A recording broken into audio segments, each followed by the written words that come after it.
Welcome back to Dwelling Beyond with Brittany and Satara. This is episode number 6, our final episode of the season. Ooh. And we have had a great time talking to folks and getting to know some stories and community members on a deeper level. And it's been so great to share that with all of our listeners. So thanks for sticking with us and tuning in every other week to a new episode. And this is our final one of the season. We'll take a break for the summer and be back in the fall, hopefully, with season 2. We're really excited. We got some folks lined up already. Yeah, and what better way to lead into the summer without our next guest, Amber. Thank you. Amber. Pastor Amber, how do you? Amber's good. Amber. I mean, I am a pastor, but Amber's good. Yeah. Amber, yes. So we have Amber, who is over Spark, which is the half of our summer program, Spark Dwell. So what better way to dwell beyond with leading into the summer? So let's get right into it. So just tell us, who is Amber? Well, I was thinking a second ago when you said, what do we call you? Pastor, Reverend, Amber. So I'm ordained in an Anabaptist tradition, and a lot of times I get called Sister Amber. Oh. And so sometimes if I go preach in a congregation, a lot of times I'll be greeted with Sister Amber and never referred to as Pastor or Reverend. And that's a little bit probably very truth-telling of who I am, that I really love to know people on a deeper relationship, whether I'm in a pulpit or out maybe serving or organizing sometimes, getting to know me.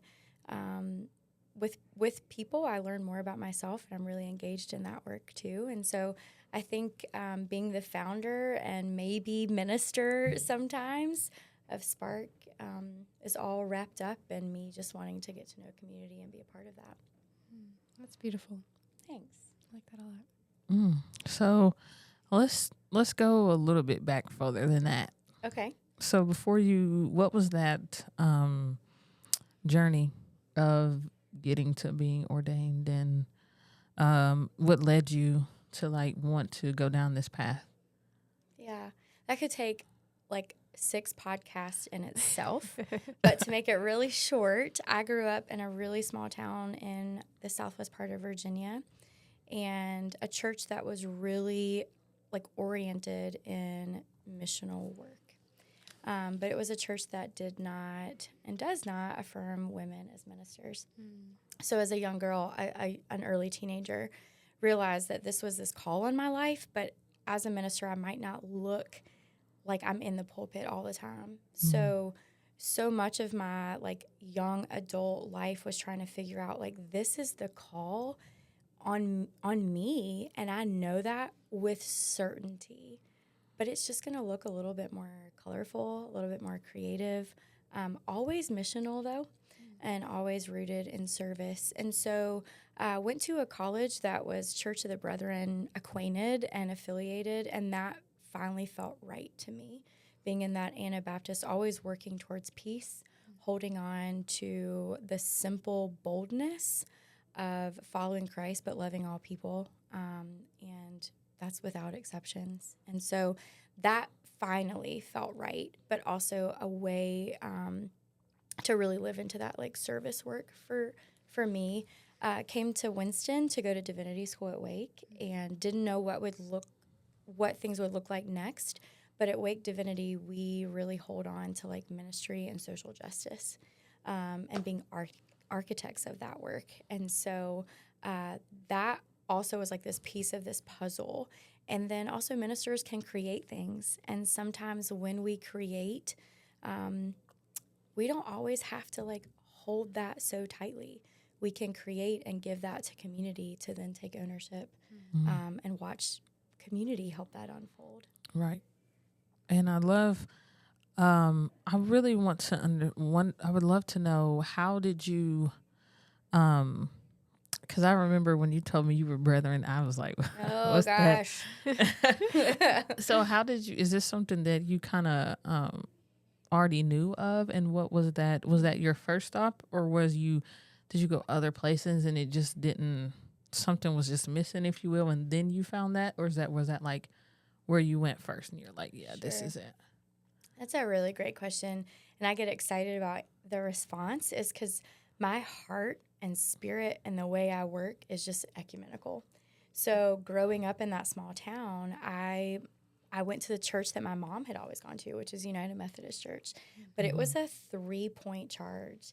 And so the minister would preach somewhere at 9, run to the next place to preach at 10, and run to the next place to preach at 11. Wow. And so my first memories of watching a minister was like chaos, but yet this stillness when they would step forward and be with people. And so it was a small church. And when my sister and I were getting older, my mom and dad wanted more for us in our spiritual formation to go somewhere where there were other youth to grow with. So we went to the Baptist church on Main Street in our town, and that was awesome. But that's when my previous kind of response of like things were making so much sense on my call, but also not fitting into place.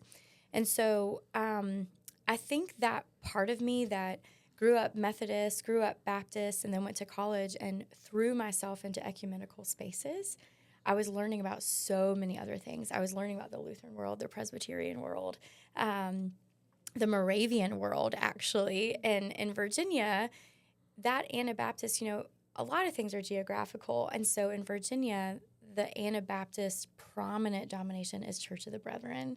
And then I moved to Winston, and it was Moravian, right? So it was all kind of connecting. I wouldn't say that it was my first stop. I would say that ecumenical, like just kind of immersion was where I threw myself and then had to find what really like in my gut and my heart and felt like peace, made sense. Yeah. And that continues every day to be what makes sense. Sure, brethren seems to be more male themed, but it's certainly not. It's this idea of family and community and relationship that draws me in. Thank you for that. Yeah. So how did then Spark come about? How did you make this transition from pastor to executive director of a nonprofit? Yeah. I always had this, little part of me, maybe it was a spark, that just, I couldn't find what felt exactly right. There were so many puzzle pieces that felt right, but I couldn't figure out how they all kind of like joined together. I really care about short-term missions. I just do. Yeah. I get to call those things with the dwelling, spirit and service learning, which feels like the right title. Yeah. But knew that maybe I had been on so many trips and engaged in so many communities and churches that I could take all of those things and all the puzzle pieces that felt right for me, and I could start to construct what really went together. And so Spark, I knew I wanted it to be service-oriented and working with groups because that was a gap that our community had. We are an incredible city and community that volunteers, but when it's groups of 10 to 100 people at a time, we kind of have this like little bit of like a gap where that part of community building, that a group could also be built and strengthened at the same time of serving community and learning about the needs. So that's when I was like, I can fill that gap. And to fill it in 2020 made no sense, but I was in a transitional piece for my life, and so it just meant like I'm going to take this leap of faith and started Spark, but knowing that kind of short-term, week-long immersion into service learning and kind of the collaboration of community organizers and ministers and people who are like living experiences being all a part of that was kind of what I really knew, like I want that to be a big part of Spark. So while each season is filled with service work, many times hands-on and relational service learning about the causes and the needs. There's always this deeper kind of thing of like how we can really make that happen in that summer season too, when young people especially have breaks from their routines and can really throw themselves into that. Yeah. I would love to know, how did you come up with the name of the organization? Was it from, is there like a personal, like sentimental story behind that, or, and like you're saying that you say, like, is that, how did that come up within the of your journey? Sure. I'm glad that you asked that question because I also love talking about that. So SPARK is short for Share Peace and Rekindle Kindness. Not everybody knows that really long name, except like IRS and the world, right? But when you start something in 2020, I wanted it to have impact. I wanted the name to be something that could always hold us accountable. But SPARK was always really important to me. My granddad was really my person. And when I was 6 years old, I sang my first solo with my mom playing the piano. And the hymn was Pass It On. Like, it only takes a spark to get something going. And I remember sitting down next to my granddad in that Methodist church that I mentioned earlier, and him reaching over and saying, it does only take a spark, Amber. And just that moment that he was trying to like affirm in me, but also like let me feel the real weight of that stuck with me forever. And in many parts of my life, when I feel like sometimes a woman doesn't walk into any space and just hold the same as a minister, because that does happen, or in a hard relationship or a hard season in my life, like that kind of idea of knowing, yes, Amber, it does only take a spark. And I might feel sometimes like my light is really dim, but I am still called to fan others' flames and also allow others to fan my flame. And then that can get really anything going. We work with a lot of youth, and my message a lot of times in that vulnerable place in their life is that it takes only a spark to get anything going, good or bad, right? Just a little bit this way can be the wrong direction, right? Of unhealth or toxicity in your life where you're not being authentically you. But then also you also have the same power in being that light that sheds on darkness in this direction. Right? Yeah, I think that's what, thank you for sharing that, by the way. Oh, yeah, and I think that's what resonates with me with it is it's very it kind of can really relate in so many different ways, right? Like it only takes a spark as it can be very internal, but it can be very external as far as like sparking, lighting somebody else's candle, if you will. Like you don't really need much effort to do so, but also like internally, whether it's like something you want to accomplish or a goal or a dream or, something you aspire to be, like that sentiment can very much well still be true, within yourself. So I think it was very well done from just like a intentional, person to person level, but just like from a business standpoint as well. Me personally, I feel like maybe we should get a new logo with that under it, because I had no idea till just now that's what that meant. Well, I love that. And, in our actual logo, when you look at it, the P and the A are speech bubbles, and then they join to, like, form the spark. So sometimes that gets missed, but that conversation, like what we're doing right now, that conversation and listening and hearing and engaging with each other, that is a type of service and serving others and ourselves, and in its own way, right? Absolutely. Maybe the first way of service. So definitely. Yeah, absolutely. Well, I'm having so much fun. So with that, before we take a little break, I usually just like to introduce what's going to come after the break. So I would definitely love to now transition into how Spark Dwell came about, and just kind of dive in deeper into that project and It's been here how many years now? This will be our 5th summer. 5th summer. That's crazy. Yes. Yeah. And so, Exciting. so we will be right back.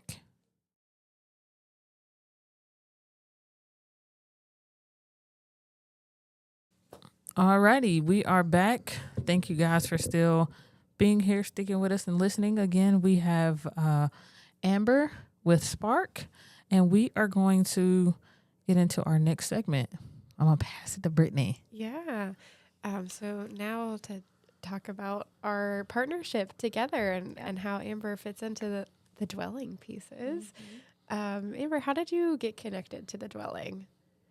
So in 2020, Emily, right, Pastor Emily also had this awesome idea to start the dwelling, but she had been doing some work with the community for sure in affordable housing ways, on house experience. And I was called from a school, I think it was a team actually, in the fall of 2020, pretty soon after I started Spark officially, about wanting, a 2 or 3 hour experience. These were boys. They needed to be outside, but they wanted to learn something. And Emily had I had just heard her name, and also someone who she was working with, Ryan, at Northwoods, and thought this might be a really great experience for these guys, this basketball team, to paint some shutters and fix some doors in this neighborhood that they were doing some affordable housing work with, and then I became involved with that. So our first experience meeting each other and then also leading service learning together was the fall of 2020. Wow. And had a great time working together for a couple hours. And then we just kind of stayed in touch, and I learned that Pastor Emily also kind of had a dream for week-long short-term work. And the dwelling had a component with that for sure, that not just in leadership, but also folks from the dwelling could be counselors, and listened to that and thought, wow, we could really do a good thing together. That had been a heartbeat of mine. That's a heartbeat of hers. We could be cool partners on this. So started working the spring of 2021, maybe late winter, early spring, and then had our first summer in 2021. Intentionally small one. We were doing it together for the first time, but also still pandemic times. So the groups, we operated 4 weeks that summer, and they needed to be pretty small. And then at the end of the summer, we're like, we can really be good partners for the summer, throughout the year. And then we just started cracking on what the future could look like. Oh, that's awesome. Yeah. It's been fun. A good ride. Yeah. And now Sparkwell is huge, and we have to close registration because there's just so many people that want to come spend their summer with us. Right. Right. It is cool to be celebrating 5 years in a little less than 3 months. It's a good, we have our most weeks that we've offered available. Emily and I both come from a youth pastor's perspective too, much like most people working in churches have had a little stint at least in youth pastor work. And we want to be really accessible and affordable, and also work with different budgets at different churches. Some youth groups can't come for a whole week. So how do we make this condensed version, which we call our 1.0 sessions? How do we still give you this awesome experience where you meet people from the neighborhood? We start our weeks off with a pilgrimage through the margins, which you both get to help us on in different capacities. And some people might call that a poverty simulation. We don't. We call it a pilgrimage. And we're really proud of that work, that dwelling counselors are leading that. And it's also this picture into parts of their world. Our counselors are certainly not billboards, right? But they can share about, have you ever thought about this? When you drive down the road and you see someone asking young people and the adults on the trip, have really beautiful moments of reflection, right? To realize that, okay, somebody just told me today that sometimes when we say, if they could just get a job, they're in the process. They're just waiting on their birth certificate, which takes a long time, or their driver's license. Or the first question is, where do we send this to? And if you're unhoused, you have no mailbox, right? And so even adults, youth are resilient and can relearn and learn new things. Adults are the ones, especially on that first day, that are like breaking down some things in their own minds. Oh, yes. And it's a pretty cool thing that we do. And I think the pilgrimage experience, starting the week with it, sometimes when groups return the next summer, like that's the thing that they say, like, that got me. And then I was ready for the rest of the week, and now I'm back because I want to do this again. Yeah. I think that's my favorite part of the summer is that we do service projects all week long, and that's like the point, right, of a service trip is to do service, but it's actually not the point of our week. The relationship building is, and having dwelling counselors, folks with real lived experience leading our groups is, it's beautiful. And it's something that I don't know of any other program doing, that we're unique in having folks lead service that they are partaking in also. Right. It really changes the conversation of service for, right, to service with. Yeah. And that's when humans can get behind that pivot in our posture every day, service with instead of just service for.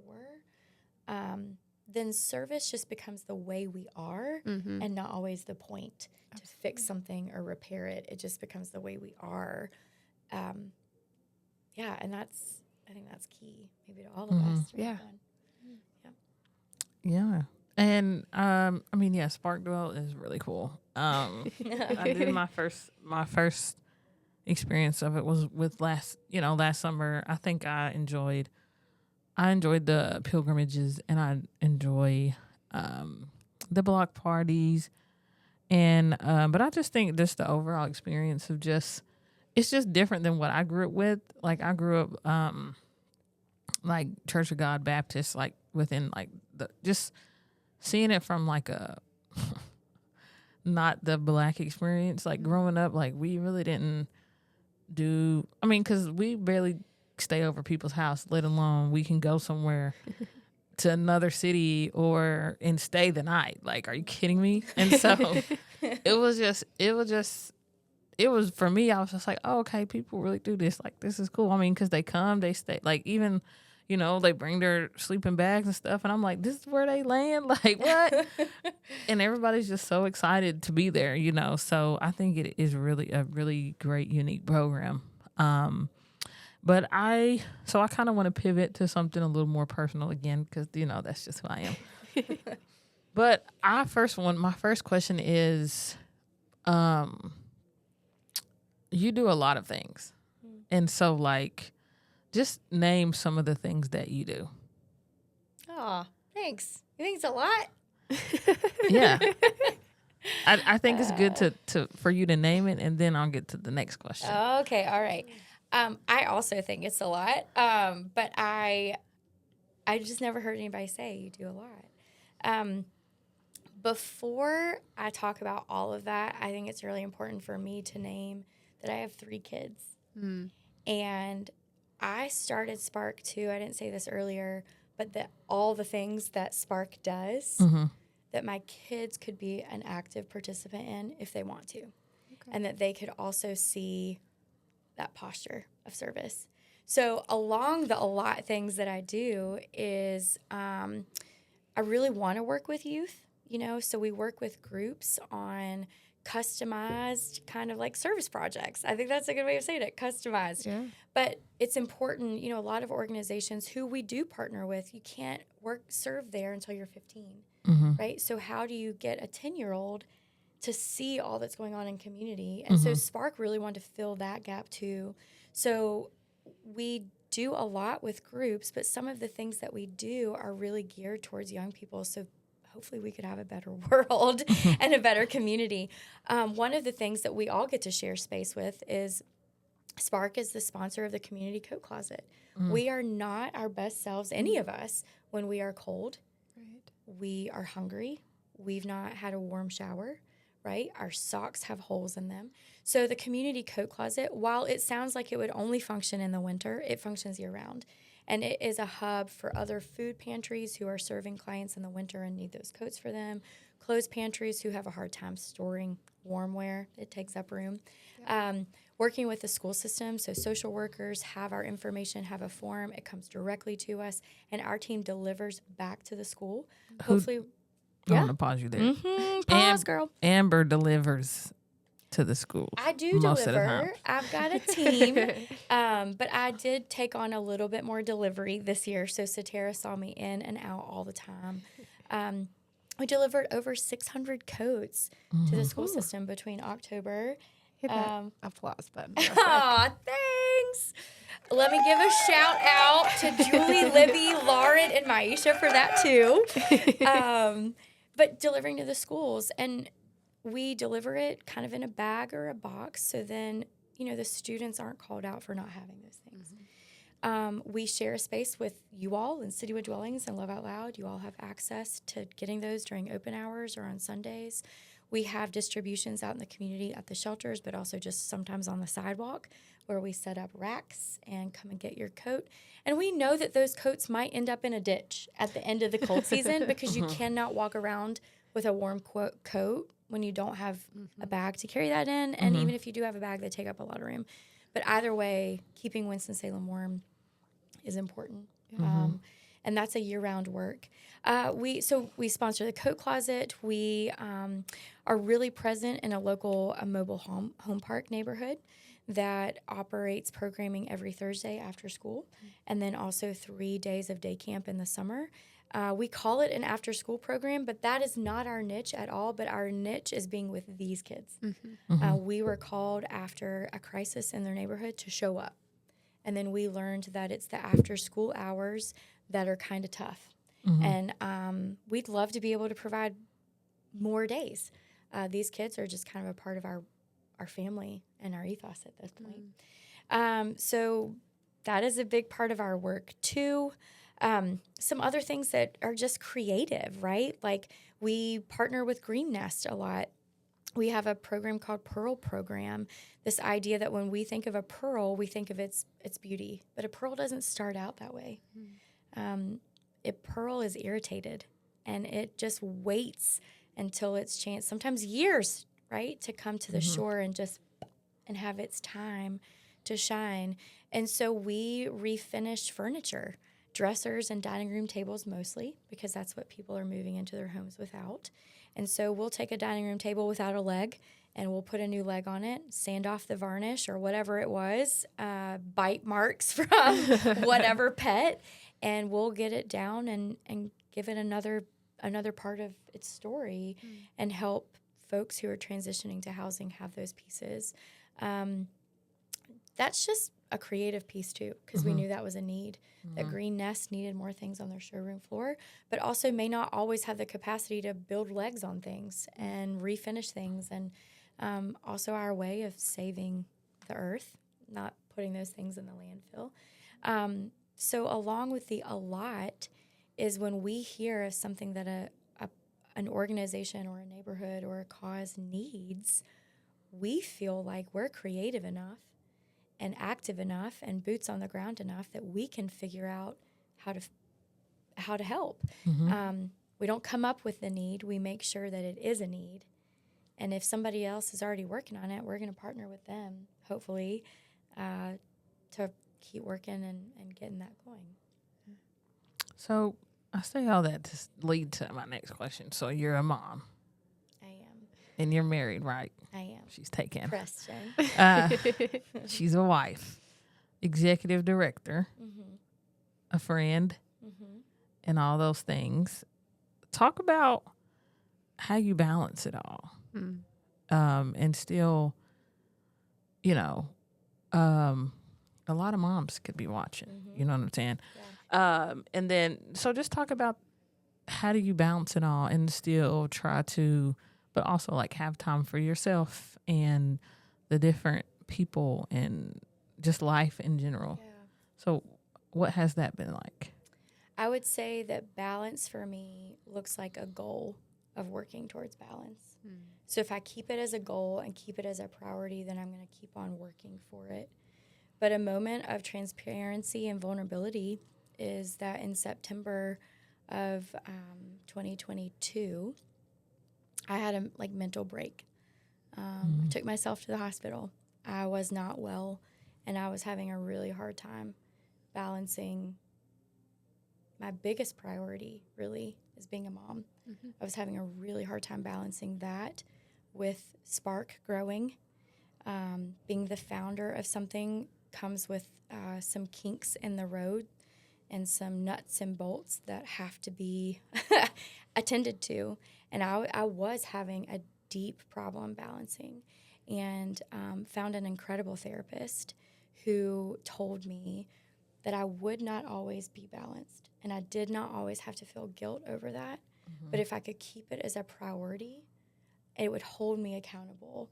Maybe sometimes each day, each week, each month, being like, did I have a lot of balance? Maybe not. What are the ways that I can work on being more balanced? Mm-hmm. And then when I do actually feel balanced, because there are times when I really do and feel like things are really level and balanced, to throw myself a party and to celebrate that. Mm-hmm. And I do that. I treat myself when I'm like, wow, things aren't perfect, but I am really doing well this week at kind of keeping things. I'm not overworking, right? Mm-hmm. I'm not working every night after the kids go to bed, but I am really playing games with them and being present. And that really fills my cup in and of itself. That's a party of itself too. So. Thank you. Yeah. Throw yourself a party. I love that. Yeah. Get myself a coffee sometimes, just by myself, or doing one of my favorite things. I love to go kayaking. Saying to Preston, who also loves kayaking, like, we need to get out on Salem Lake. Like, I have a lot to be celebrating right now, and that's balance. And, yeah. That's awesome. Cool. Thank you. You're welcome. Thanks for giving me the space to do that. And I want to get into something else that you said, because you kind of went there when I was already planning to go there. Well, great minds think But your kids, what have you? I mean, it seems like it's a generational thing, from your grandpa to you, and now your kids. So, like, what are some of the things that, like, when you realize that the spark has, like, they're getting it, you know what I'm saying? So, like, is it usually you see them doing something nice for someone, or is it more of like a verbal, they tell you things, or like, what are some examples of where you've seen, I don't really want to say the payoff, but you see it in them? Yeah. I can get tears in my eyes over this too. I think my kids are grasping that service is not always doing. Mm-hmm. So when my kids can come home and say, hey, Mom, I need to talk to you about something that happened at school today with a friend, and I can let them have that space and say, what kind of friend do you want to be? Mm-hmm. And they respond and say, one that listens, one that just keeps telling that friend, like, are you okay? I see that you're a little down. And I remind them, if that friend tells you they need space, your job is to give them space, right? And to honor that friendship and what they need, and to check back in. So I think, honestly, while Spark is so service-based and does a lot, when my kids can say and articulate, like, what they see, that feels like Spark is working in their life too. But also you as a parent. Sure, yeah. Dax is 10, Branch is 9. They're close together and rambunctious. And then Violet is 5. The boys are old enough to know how hard I work. Mm-hmm. They are. I mean, I've heard them tell people, my mom just helps people. And people will be like, is she a nurse? And they're like, no. Like, it's hard for them to say what I really do, but they know that I help people. But they're old enough to understand that helping does not look like I come up with the help model. Mm-hmm. That I let a lot of other things chart our course and how we move. My kids, Branch especially, loves the dwelling. And Branch knows, Branch knows everybody's name. Branch will remind me when we see them out 2 days later, hey, did you remember to get them a new pair of socks? Right? They came by the coat closet when we were there and asked for socks, and you didn't have them. You remembered to do that. That's incredible to me, that Branch holds like that kind of like that name, and remember that, Mom. Like he's a part of it with me, and he takes ownership of that. Dax is a little bit different. Dax will observe first and then come up with an idea of how to show up. So also they hold me accountable for realizing that the people that I'm serving with, the groups who are using Spark as their trustful path to service, everybody that I'm serving with, they're different too. And they're fulfilled in their service differently. So my kids are really, they're really a thread that keeps Spark kind of weaving too. Shout out to the kids. They need that, yeah. Great. Well, thank you, Amber, for sharing and being honest and vulnerable with us. We really appreciate having you on as our final guest of the season and getting to listen and share all about you and Spark and Spark Dwell and all the things. Yeah, thank you. I've had so much fun. Really, thanks for letting me do this. Yes, I have. This has been one of my faves. Honestly, I feel like we're cutting it very short. I feel like we all could just keep talking and talking and talking. Totally. Definitely. But we do have to end the episode. So yes. I think this is as good a place to end as any.